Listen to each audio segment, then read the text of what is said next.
Hey, good evening. I apologize that this text and video is not coming out in the morning. This day just got away from me, and I didn't want to forget as I've been preparing for this to look at Psalm 27. We're on day 11 of Pray the Psalms through the month of May.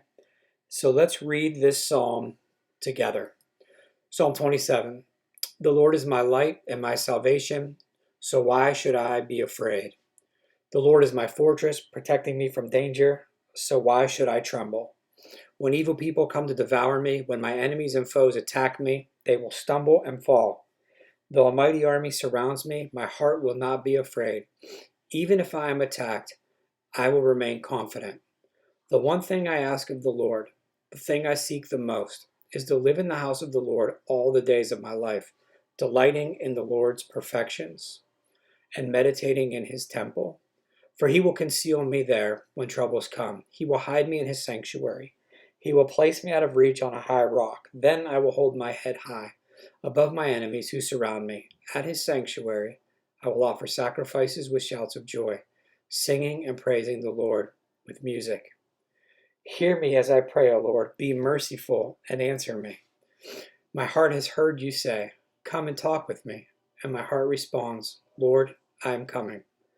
Do not turn your back on me. Do not reject your servant in anger, for you have always been my helper. Don't leave me now. Don't abandon me, O God of my salvation.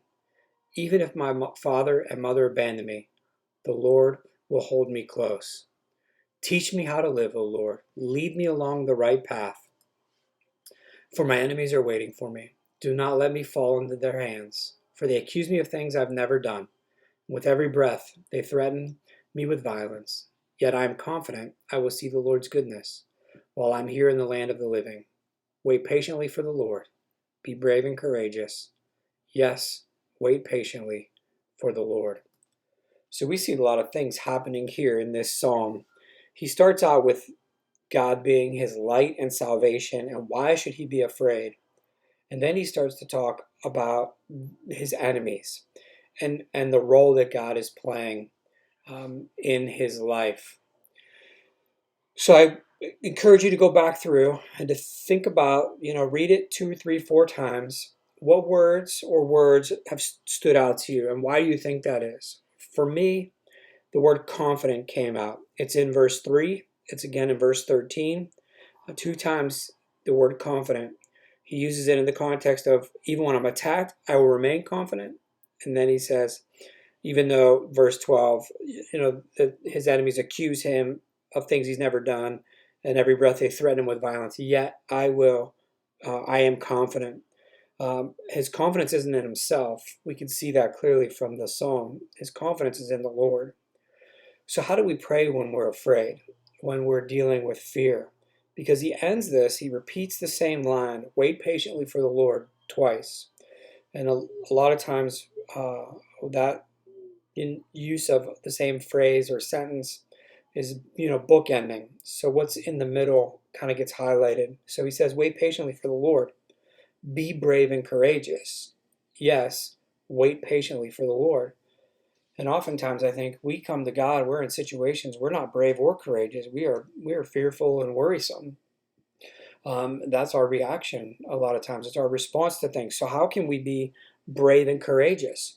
I went back and just reading the text and just kind of doing the generic general observations to look at what he says about him. He says, wait patiently, be brave, be courageous.